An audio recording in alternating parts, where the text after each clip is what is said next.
Hey everybody, now what we bring to you is some interviews with current students, trying to get an understanding of what life is like on campus these days, with all of the social distancing, wearing of the masks requirements, the proper protocols, and see how they're holding up under all of this. We know that there's a lot of stress that everyone is experiencing with the current situation. We'll see what that's like for the current students. So hopefully you'll get a brief insight into how life is, and you can compare to back in the day when you were coming here. So enjoy. Okay, hey guys, thanks for coming. We wanted to get your perspective on what's life like on campus. So obviously life on campus is twofold. We certainly are interested in knowing what's life like on campus, but we now have this twist with COVID, so it's COVID life on campus. So we're kind of looking for that. I'd be looking for your perspective on both. So how are we dealing with COVID? And then what are just maybe some changes that you'd like to share with the alumni, as many of us have been away, and this is our virtual homecoming. So usually during our homecoming, we like to come home and kind of find out, hey, what's different, what's the same, those types of things.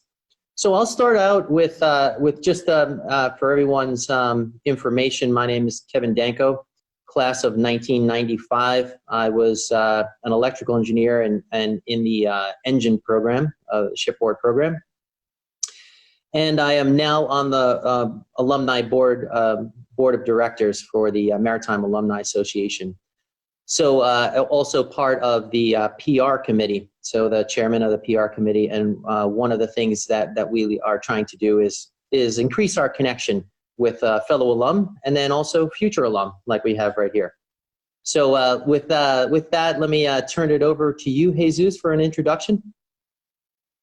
I'm from Panama. I'm an international student studying here in Institute of Maritime College, a 4-year degree in naval architecture with a minor in management. I'm currently holding the presidency for 4 of the clubs right here on campus, and I could say there's been a significant difference in the way we operate due to COVID. Now, I would say, for example, in the clubs in which we would tend to go outside Maritime campus, for instance, the Maritime Bowling Club, we're not able to operate at all. In the other hand, clubs like the Naval Design Club and Student Engineering Council, we're moving some sort of online version. Let's say we are trying to get a website for networking, and that's one of the big things we're doing right now, and as well for the other clubs as well. Just moving and transitioning into online. Great, thanks, Jesus. And what's your graduation year? Yeah, I'm expected to graduate next semester, so it's very soon. Let's see how COVID works. Yeah. All right, good, great. Thanks for sharing. Cassidy, why don't you tell us a little bit about you? Sure. I am a senior here at Maritime. I'm studying marine engineering, and I'm going for my engine license. I currently hold the position of the regimental commander. My expected graduation date is this July, pending my completion of first class cruise. Good, great. Thanks, Cassidy. How about you, Brian? Thank you, Mr. Danko. My name is Brian Keegan. I'm from Long Island, New York. Here I'm an international trade and transportation student. I was the chief IDO last year. I ran the training of the mugs, and this year I've stepped up into the regimental training officer, which with the change of the IDO program is kind of like the same thing as last year, a little bit more of a overseeing entity is how I see my job this year. I'm expected to graduate in May 2021, and on campus I play rugby for club, and I'm a lacrosse player as well. And aside from that, I plan on commissioning in the Marine Corps upon completion of the degree here. Great. Yeah, hey, so let's go ahead and just ask a few questions. And Brian, since you brought it up, you mentioned there are some changes in the IDO program. Can you tell us just a little bit about that? And obviously, there's some changes. I understand there were some changes to the program, which you guys had planned. So if you can talk a little bit about that. And then also, obviously, how are you guys managing with all this COVID things that we have to deal with, all the COVID restrictions, I would say? Yeah, so usually in the past, for as long as I've been here, it's been the second and third class really are in charge of, training and developing the new cadets. However, this year now it's first class and second class, and it's a change that we're dealing with. And on top of the COVID, there's a lot of restrictions and a lot of change that we've had to adapt just kind of on the fly. But all in all, I think that the mugs, the new cadets, they're getting the training that they need, just in a little bit more condensed time. So it might not be as traditional as it usually is, but the job is still getting done, and we have a pretty good staff in place right now that's making it happen. Great. You want to elaborate on that, Cassidy, from your perspective, obviously, in first class and leading the regiment? Yes, so this year we are utilizing more of the upperclassmen in these main leadership roles, and it's really more beneficial because the upperclassmen are theoretically the ones that are most experienced and have the most knowledge to pass along. And this year, because the mugs from last year, the third class this year, they didn't get to go on their mug cruise. They didn't get to finish their mug year. So they really didn't get to finish their training yet. So they kind of have that gap in experience where they would be useful to this new mug class. So utilizing the upperclassmen in the first class and the second class is really the most beneficial to the structure of the leadership model we have right now. And it's proving to work very well. The first class are really taking on a big part of it, and so are the second class as well. Great. Thanks, Cassidy. Let me throw something back over to you, Jesus. So can you tell me a little bit about how things have changed from the students' perspective? I know that you guys have had some opportunities. Some students are local and some students are not local. But what kind of things have you seen different in the life of the student population? Yeah, that's right. So there's been some significant changes as well when it comes to housing. For example, the past semester in the triple room, there's 3 students, right? This semester just doubles all the way. I have seen a lot of my classmates and friends staying at home, commuting, and some of them, they just didn't come back at all because they thought, probably class is gonna be canceled just as other colleges in New York have. It has been happening. Thank God, and the administration's doing well, and we keep operating. But there's some significant changes overall in the way people are socializing.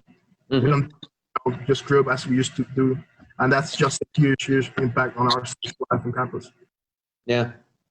Let me throw that question out to pretty much the group. So I understand. Can you guys talk just a little bit about what's life like? What's a day in the life like? So I know that there are some requirements, and that's really the reason the college was pushing to get some in-class or in-person types of labs, hands-on types of requirements. But then there are other that I'm understanding are still online. And then so basically my understanding is that you are going to class sometimes, and then there are times when you're basically just taking the class from your dorm room. How does that look? And I'll throw that to you, Cassidy, to start. Right. So at least for obtaining your license, we are taking certain license courses that require us to be in a classroom with an instructor. So being on campus is critical. We have to be here in order to gain those STCW courses, those mandated courses that we need for our license. And all of those courses are face-to-face. And then the ones that aren't required for STCW, they are a mix between a hybrid, half online, half in person. And then some of them are just completely online. And I even have some that are all in face-to-face. So there is a good mix of everything, but generally the license courses we need to be on campus for. Sure. Okay, that's great. That's good to know. What's kind of your perspective, Brian? Personally, I think it's great that we're back. And I have a lot of friends, like Miss Gay said, if they're not here and they're not taking those classes in person, they're not going to have the requirements to graduate. And, you know, I'm one of the lucky ones that obviously doesn't get affected by being in class. I'm capable of taking them all online, but there's too many of people I care about, you know, mugs from last year, mugs from this year, that the more that we're not here, the further back they're going to be. And in my opinion, some people are going to end up just leaving, and they might miss out on a big opportunity, which is coming out of this school with a license, a degree. But aside from the being, you know, having to take those classes, just kind of being back and being able to be around the people that I've been developing with for 3 years now, on the 4th year, it's nice, and it's a little bit refreshing. You know, we were locked up, cooped up in our houses for a couple months, not really doing much, to get back, and, you know, after leaving on such short notice, and it's nice to be back with everyone, as well as allowing.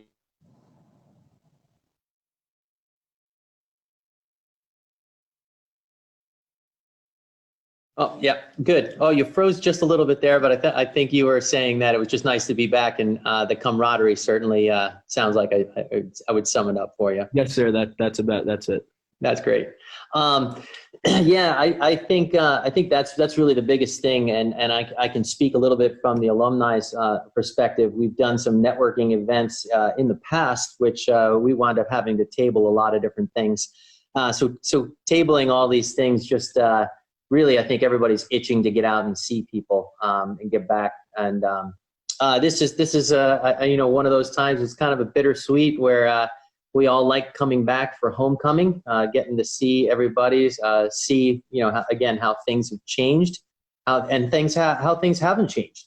That's always exciting too. So the homecoming piece of it. So really, what we're trying to do here is be able to do some type of homecoming, so that we're not totally forgetting about it.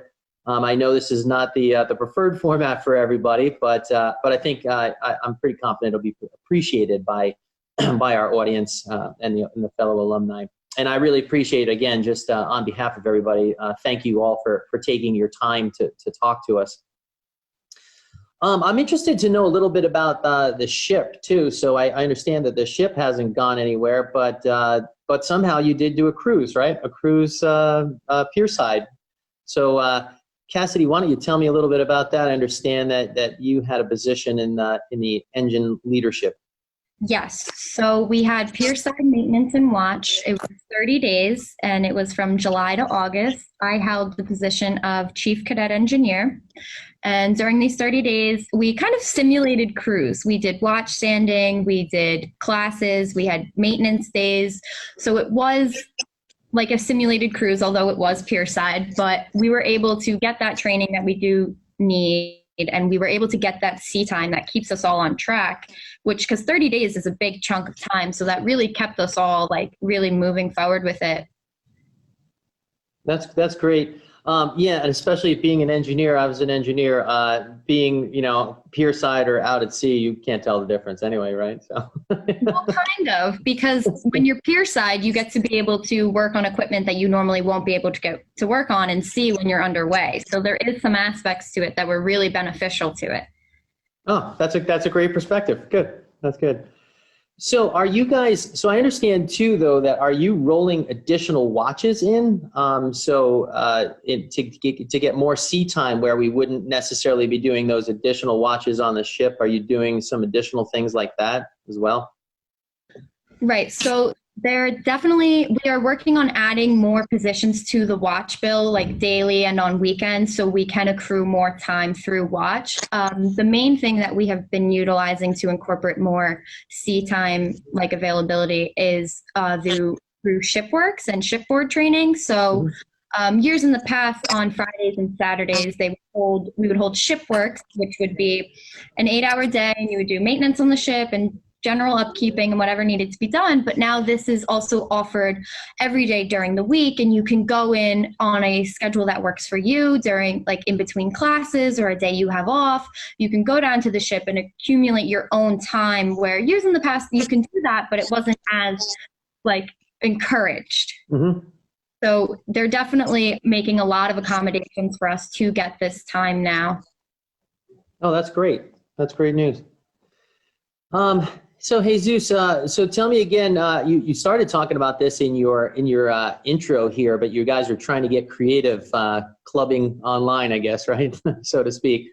So how's some of that going, and how are you trying to engage the student population that again, if you're getting strapped into your room, you're kind of like, hey, I just need to get out. Yeah, honestly, it has been kind of a lot of work just trying to get people to come to the meetings at first. People just like, it's COVID, we have to be wearing the mask, social distancing. Yeah. So it has been a process. I've been working with some members of my e-board. For example, in the Naval Design Club, we're still continuing the projects from last semester. So we're building a smart buoy, right? So it's going to be put in the pier side. I'm just going to be collecting all the data from the river, like the temperature, pH levels, and other important data, right? However, let's say in the international student organization, which is basically for international students, I can say that a lot of the activities we have outside, there's no way we can do them. A lot of people are not coming just because they find no interest in just, let's say, watching movies online and stuff like that. So yeah, we keep going. We just keep innovating. Good. Well, that's good. Good thing that you're out there trying to lead through this. I know it's been challenging for all of us. If I could bring some real world experience back into it, obviously we're dealing with this in the when I say real world, or at least the life after maritime world, I'll say. Yeah, but it's challenging for us too. There's a lot of these Zoom type meetings and WebEx type meetings. So we're all doing that. And typically, certainly if you're in a customer relationship type of role, it's certainly been challenging. It's been a challenge. And we're doing the same thing, just like you said, Jesus. We're just trying to find a way to keep connected with customers, with peers. And then also, how do we keep people motivated? There's a certain cloud hanging over us, obviously, but we're trying to keep our smiles up and keep moving through. And I'm really grateful. I think that the college has done a great job in trying to give you guys the best of what can be gotten, based on what this is. And I think Cassidy made a great point that there's still a lot of benefits that you guys are getting. And Brian, you mentioned it too, that relationships that you guys are building now are relationships you guys are going to take with you, after school. So, and again, that's the whole point here. The Alumni Association certainly looking to connect with you guys, welcome you guys in, get your perspectives on how things are going. Let me just do this. How about just kind of around the horn on what's been your greatest challenge in this new world order, so to speak, and what's been something that's been just, it's really been great. And if you guys could just talk a good and a plus and a minus, let's call it that way. And we'll start off with you, Brian. Sure, thank you. So, obviously with these new restrictions, the mask, the social distancing, just from my perspective, really getting the training through to the mugs was pretty difficult on the first couple of days, because the way my style is, I bring them together, and it's a group thing, and everything they do is together. And when you add social distancing and you can't really touch the same things, it was hard to adjust. And it took a couple of days to just remember to constantly tell these guys, hey, pick your mask up, get your 6 feet, whatever it is that we have to do. So that was probably the hardest thing for me. That would be my only negative, was really just not even really a negative, just to really challenge to really adapt to those guidelines that were set forth by the college. But, a positive is we are doing all these things and we're still here. So in my opinion, as much as it might stink to put your mask on every time or keep away from people, only sitting 4 people on the mess deck, at the end of the day, we're here, and it really is better than sitting at home and taking classes online and not having any real personal human interaction. Great. That's a great positive attitude. Let me throw that over to you, Cassidy. What do you think? Yeah, so definitely I would say one of the cons of this whole situation is the whole licensing program. Like, my graduation depends on us being here and the sea and us going out to sea and my ship works and my sea days. And it's kind of like a scary situation thinking we can be sent home and my graduation can be delayed again, So, but at the same time, you can see all of the attitudes of everyone in the licensed program and everyone wearing a uniform. And even on the civilian side, you can see that people are understanding how important this is. And everyone's adapting and everyone's really dedicated to making sure we stay open. Like, it's so important. And they're getting something out of this, they're really learning that it's important that we're doing this and we're tolerating all of these changes and we're staying adaptable. So that's definitely one of the pros to this whole situation is people are remaining more patient and understanding the situation we're in, which is a big part of it. Great. That's excellent. Thanks, Cassidy. How about you, Jesus? What are you thinking?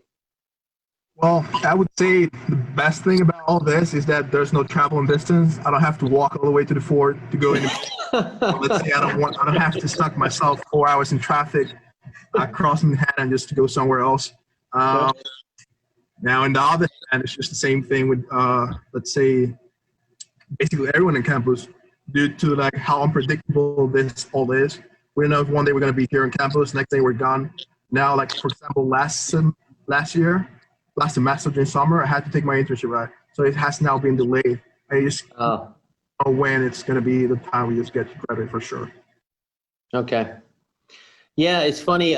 If I can tell a short sea story, I remember, walking or even double timing. That was a little further back, double timing out into the fort, and the wind really whips up out there. So maybe staying in the dorm sometimes might be okay. Stay a little warm, certainly stay a little drier. So that's funny. Okay, is there any, I just leave it open. So I kind of asked a few questions, which I think gives us a general idea. Is there anything, I'll give each of you guys kind of the last word. So we'll go around. If there's anything else that you wanted to share about anything for the alumni that you think might be important. So let's start back with you, Jesus. Well, I would say, for example, this is the chance because I represent all international students, and basically, it's really tough for all of us just to get some sort of internship and pass of that, just apply to any job.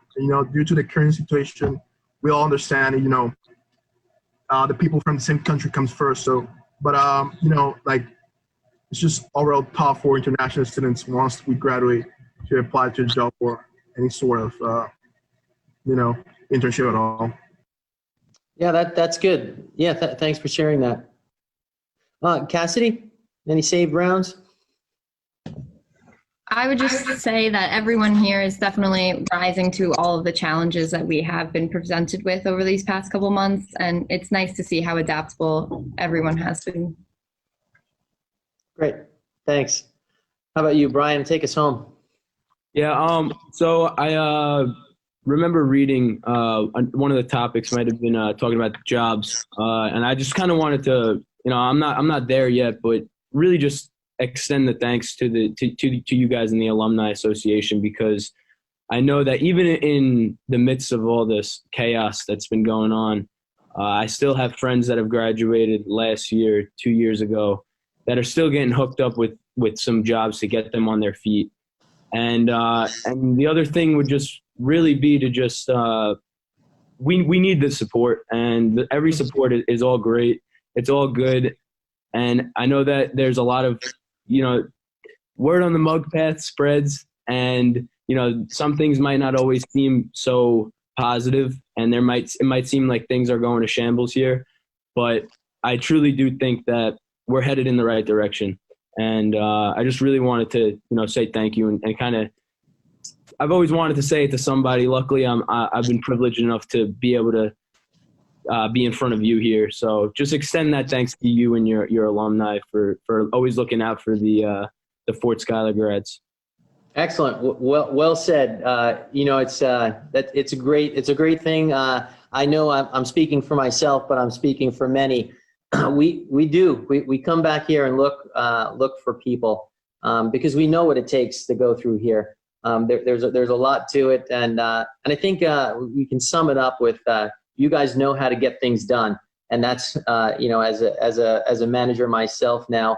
I'm looking for people who can get things done, and I certainly really appreciate it. And I certainly appreciate you guys taking the time out of your schedules to share some of what's going on, and trying to bring us a little bit of homecoming in this virtual format.